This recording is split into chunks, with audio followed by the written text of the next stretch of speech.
El sacerdocio levítico era un anticipo, una antítesis de aquello que ha de venir luego, que es la tesis de la perfección del sacerdocio en Cristo Jesús.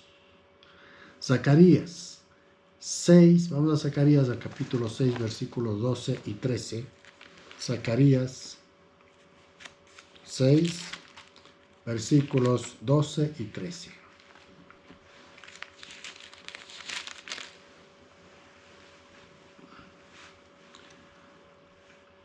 Versículo 12.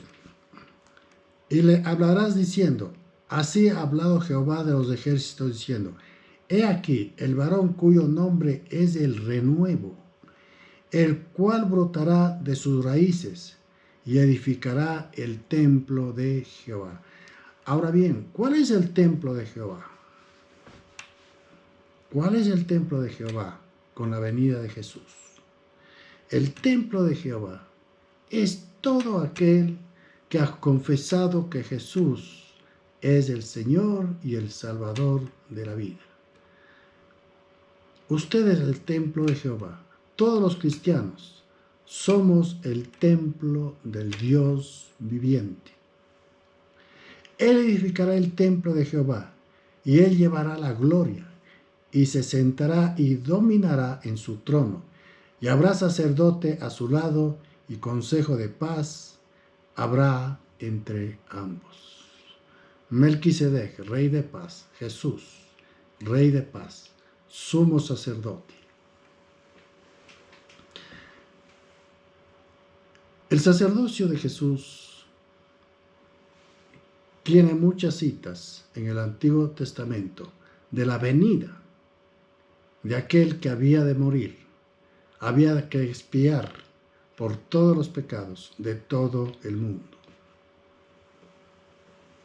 Isaías del capítulo 9, versículos 5 al 11, tenemos la presentación en la palabra de Dios antes de la venida de Jesús. ¿Recuerda usted que las profecías de la venida de Jesús hay más de 300 citas bíblicas que vamos a ir entendiendo, aprendiendo? Isaías el capítulo 9, versículos 5 adelante. Porque todo calzado que lleve el guerrero en el tumulto de la batalla y todo manto revolcado en sangre serán quemados, pasto del fuego. Todas estas batallas terrenales ya no tendrán propósito con la venida de Jesucristo. Ahora nosotros tenemos una batalla espiritual. ¿Y cómo será la venida de este Señor y Salvador? 600 años antes de la venida de Cristo, Isaías escribe, Dios a través de Isaías escribe, porque un niño nos es nacido, hijo nos es dado, y el principado sobre su hombro, y se llamará su nombre admirable, consejero, Dios fuerte, Padre eterno, príncipe de paz. Lo dilatado de su imperio y la paz no tendrá límite sobre el trono de David y sobre su reino, disponiéndolo y confirmándolo en juicio y en justicia desde ahora y para siempre. Desde ahora y para siempre. El celo de Jehová de los ejércitos hará esto. Nosotros tenemos porciones de la palabra de Dios que habla justamente de dónde iba a nacer y de qué genealogía venía Jesucristo. Tenemos en Miqueas 1:9, tenemos en Jeremías 31:27, y hay una serie de citas bíblicas del Antiguo Testamento que relatan la venida de Jesús. Y nosotros testificamos con el amén que Jesús vino de otra tribu, no de la tribu de la ley, de Leví. Era un sacerdocio humano.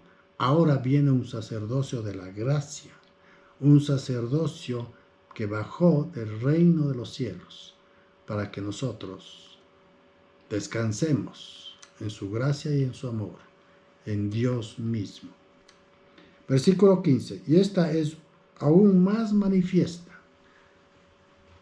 Si a semejanza de Melquisedec se levanta un sacerdocio distinto, no constituido conforme a la ley del mandamiento acerca de la descendencia, sino según el poder de una vida indestructible. Y no se arrepentirá. Tú eres sacerdote para siempre. El sacerdocio de Cristo, nuestro sumo sacerdote, ahora es para siempre eficaz y perfecto. Versículo 22. Por tanto, Jesús es hecho fiador de un mejor pacto. ¿Sabe usted lo que significa fiador? Fiador es mejor garante. Y podemos leerlo de esta manera. Por tanto, Jesús es garante de un nuevo y mejor pacto. Garante. Él garantiza nuestra limpieza espiritual, porque Él dio su sangre por nosotros, para lavar nuestros pecados. ¿Por qué la sangre? Porque dice en Levítico, en la sangre está la vida, que dio la vida por causa de nosotros. Juró el Señor y no se arrepentirá. Tú eres sacerdote para siempre según la orden de Melquisedec. Por tanto, Jesús es hecho fiador de un mejor pacto. Yo garantizo, Padre, parafraseando las palabras de Jesús ante el Padre, yo garantizo, Padre, que todos aquellos que oigan mi voz serán santificados, porque yo los he limpiado. Y los otros sacerdotes llegaron a ser muchos debido a que la muerte no podía continuar. El sacerdocio levítico eran muchos, dice, porque ellos morían y tenían que nombrar a otro sumo sacerdote, un sacerdote humano. Pero nosotros, que nuestro sumo sacerdote es Jesucristo. Y aquí está explicando que en el Antiguo Testamento el sacerdocio era dado a la tribu de Leví, pero en el tiempo de la gracia, en el Nuevo Testamento, vemos nosotros que hay un nuevo sacerdote. Dice, ha cambiado. Y si cambió la ley, entonces estamos viviendo en la gracia. Y aquel de quien dice esto es de otra tribu de la cual nadie sirvió al altar. Los únicos que servían en el altar eran el sacerdocio levítico. Pero ahora dice, va a cambiar.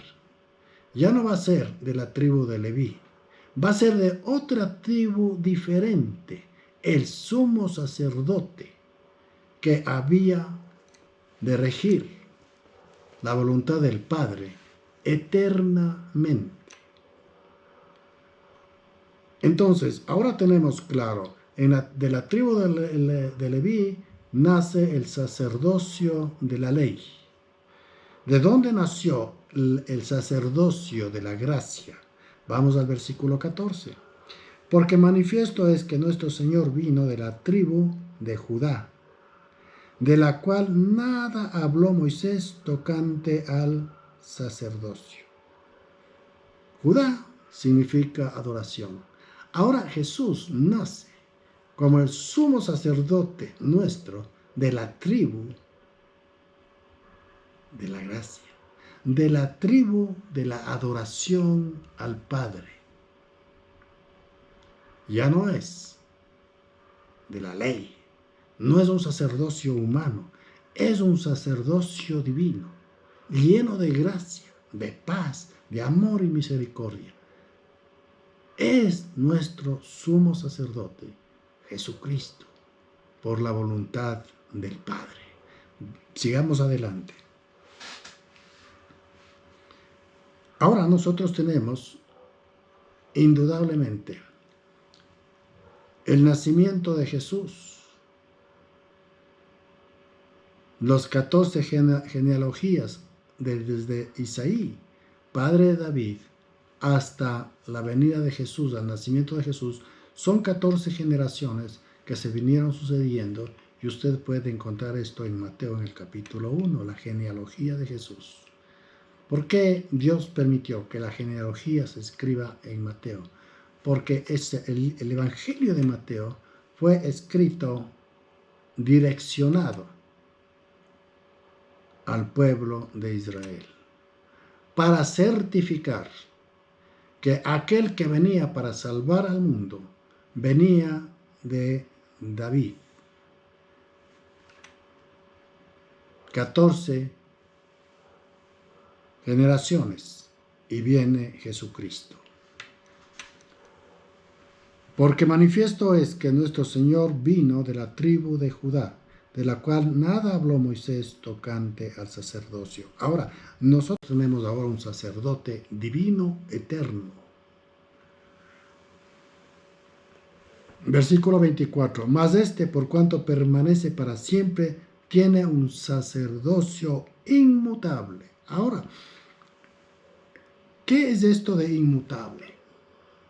Un sacerdocio con una sola cabeza, con un solo pensamiento, con una sola manera de cambiarnos, de limpiar de pecados y estar en la presencia de Dios perfecto y sin pecado. No cambia. Jesucristo siempre ha sido el mismo, ayer, hoy y mañana y por los siglos de los siglos. No cambia. Un sacerdote inmutable que no cambia. Versículo 27, por lo cual puede también salvar perpetuamente a los que por él se acercan a Dios. ¿Por qué nos vamos nosotros a salvar? ¿Por quién vamos a estar en la presencia de Dios? Es por Jesús.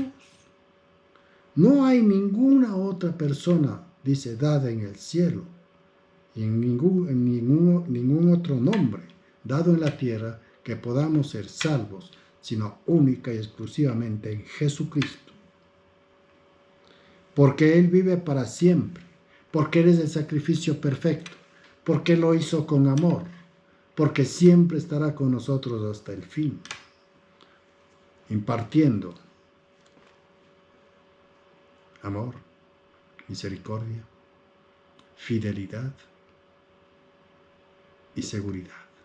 Si nuestro sumo sacerdote es perpetuo, inmutable, tenemos que estar luchando nosotros también para hacer, imitar y buscar cada día más aproximarnos a un sacerdocio perfecto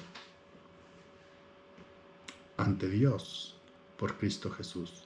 No vamos a ser perfectos, pero sí procuramos y luchamos para ser cada día más agradables ante la presencia de Dios, en esperanza y en seguridad en la sangre de Jesús y en la dirección de su Santo Espíritu.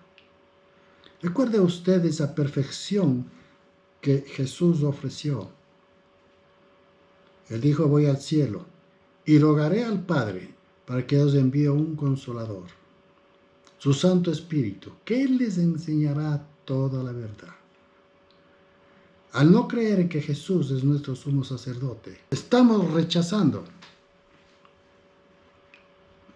lo que el Espíritu de Dios nos quiere decir o nos ha dicho, que solo en Cristo tenemos salvación. Estamos rechazando. ¿A quién rechazamos? Al Espíritu de Dios, que puede afirmarnos que Cristo es el Señor, es nuestro Salvador.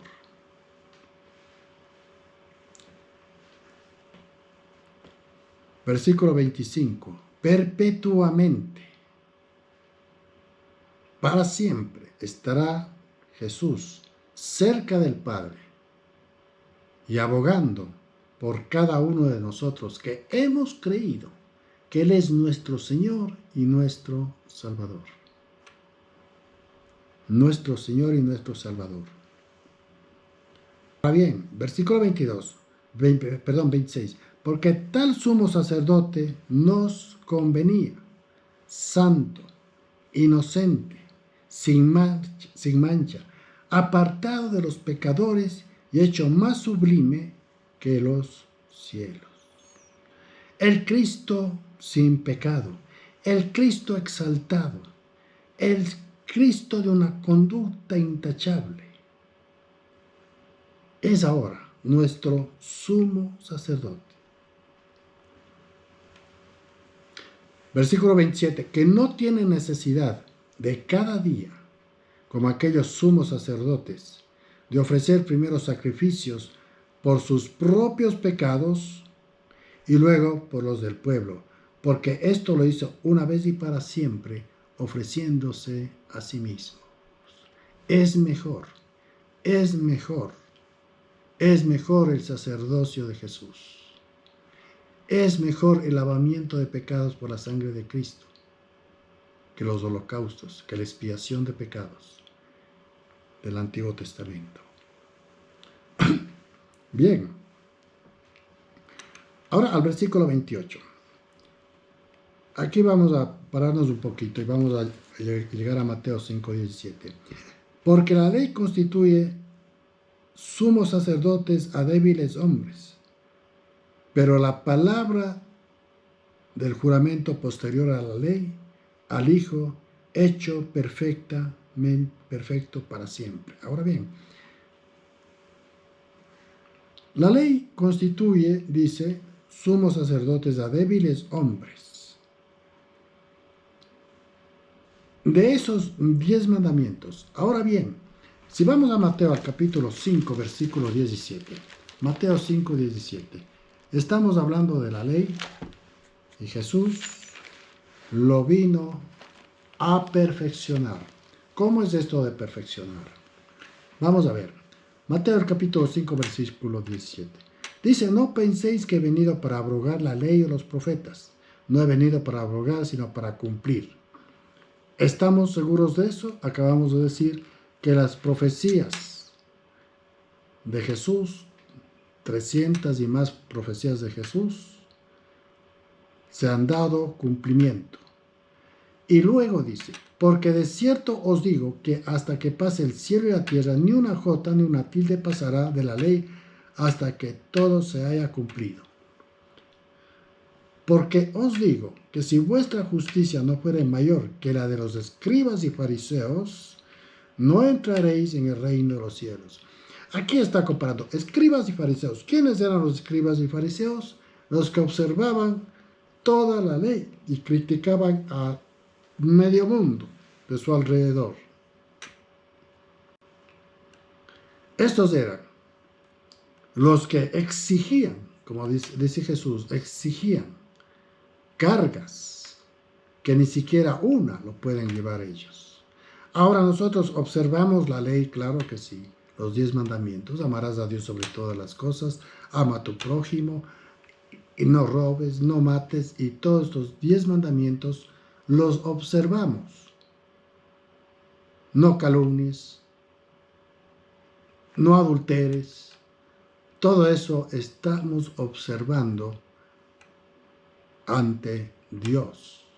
Y si caemos en pecado, estamos seguros que Dios nos perdonará. Porque recuerde usted, una cosa es caer en pecado y otra cosa es vivir pecando. La diferencia entre el caer y el vivir pecando. Jesús vino a perfeccionar la ley y para que podamos entender de una mejor manera en el libro de Mateo, en el Evangelio de Mateo, el capítulo 22, versículos 37, 38 y 39, vemos cómo perfecciona el Señor Jesucristo estos 10 mandamientos. Jesús les dijo, amarás al Señor tu Dios con todo tu corazón y con toda tu alma y con toda tu mente. Este es el primer y grande mandamiento. No te harás falsas imágenes. Amarás a Dios con todo tu corazón. Y luego dice, y el segundo mandamiento es semejante, ama a tu prójimo como a ti mismo. Cuando el Señor dice, ama a tu prójimo a ti mismo, yo no me puedo hacer daño a ti mismo. Claro, si usted no se ama, pues no puede amar a ningún otro, ¿verdad? Pero si usted se estima, se ama, se considera, se cuida, dice, haz lo mismo con tu prójimo. Entonces, el Señor Jesucristo nos dice, lo que tú hagas de ti, haz con tu prójimo. Tienes sed, toma agua. Tienes hambre, cómete un pan. Ves que alguien tiene sed, dale un vaso de agua. Ves que alguien no tiene un vestido, sácate el tuyo y dale a otro. Eso es el amor. Ese es el amor al prójimo. Ese mismo amor que tuvo Jesús por nosotros, por usted y por mí, ese mismo amor tenemos que dar para quien no conozca a Dios o para quien, conociendo a Dios, necesite, porque posiblemente está pasando un tiempo de prueba, un tiempo en el cual Dios lo sometió a este examen espiritual para fortalecerlo, no para debilitarlo. Porque la ley constituye sumos sacerdotes a débiles hombres. Fíjese usted, la ley constituye sumos sacerdotes a débiles hombres. Pero la palabra del juramento posterior a la ley, al Hijo, hecho perfecto para siempre. ¿Qué cosa? El sacerdocio perfeccionado para siempre. Entonces, terminamos. En resumen, en primer lugar, Cristo no vino de la tribu de Leví, vino de la tribu de Judá, que significa adoración. Y vea la diferencia que hay entre lo que es la tribu de Leví y la tribu de Judá. Leví, ley. Judá, adoración. ¿De dónde vino Jesús? De la tribu de adoración. ¿Qué nos manda hacer nuestro Maestro y Señor si usted es un discípulo de Jesús? Hacer lo que hace el Maestro. Jesús es nuestro Maestro. Él adora al Padre. Nosotros tenemos que adorar al Padre, porque Él vino de la tribu de Judá, que significa de la tribu de adoración. Él es nuestro sacerdote para siempre. Melquisedec ofreció a Abraham pan y vino. La Santa Cena no es un acto más de religión. La Santa Cena tiene que ser tomada con todo respeto, con todo amor, con arrepentimiento y gratitud para con Dios. La Santa Cena simboliza la muerte de Jesús por nuestros pecados. Pero esto no se ha de hacer de una manera religiosa, sino recordando siempre que el pan simboliza el cuerpo de Cristo destrozado por causa de nuestro pecado. Que el vino simboliza la sangre de Jesús, dada hasta la última gota por amor a nosotros, para presentarnos al Padre sin mancha y sin pecado. Por eso es un sacerdocio que sobrepasa todo intento humano para agradar a Dios. Que vengo, oh Dios, para hacer tu voluntad. Quítalo primero para establecer esto último. Quita la ley para yo hacer la gracia. Por gracia somos salvados. Ahora esto, para los judaizantes, es algo blasfemo, algo extraño. Porque el judaizante, como ya lo he dicho, lo vuelvo a repetir, ellos interpretan, leen y creen únicamente en el Pentateuco, en los 5 primeros libros del Antiguo Testamento. Pero no pasan de ahí. Son los judaizantes, los que creen única y exclusivamente que si no nos judaizamos no podemos ser salvos. Pero recuerde usted, el Nuevo Testamento es el tiempo de la gracia, que no tenemos que guardar más nada, sino que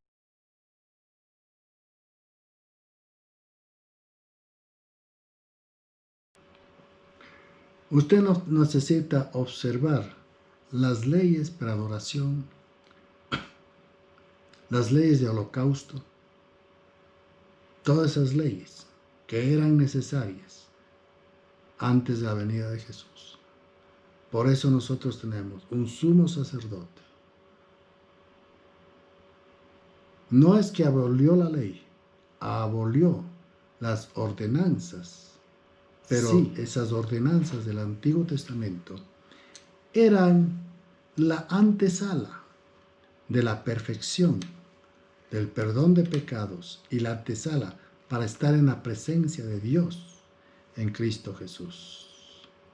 Yo le pregunto a usted, ¿qué es mejor? ¿Qué es mejor?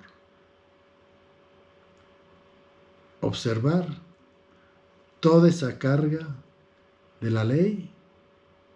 ¿Observar toda la gracia que Dios nos ha dado a través de la sangre de Jesús?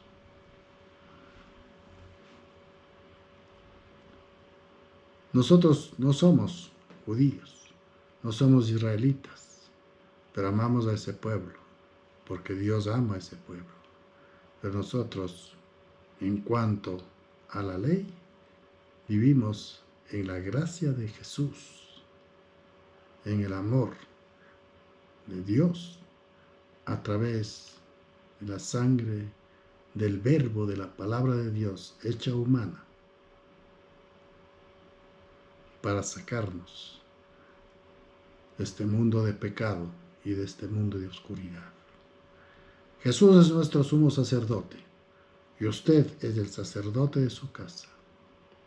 Jesús murió por nuestros pecados y nosotros tenemos que darle gracias a Dios por su provisión y gracias a Dios por enviar a Jesús para rescatarnos del pecado y de la muerte eterna. A Jesús la gloria, porque ha enviado a su Santo Espíritu para que esté en cada uno de nosotros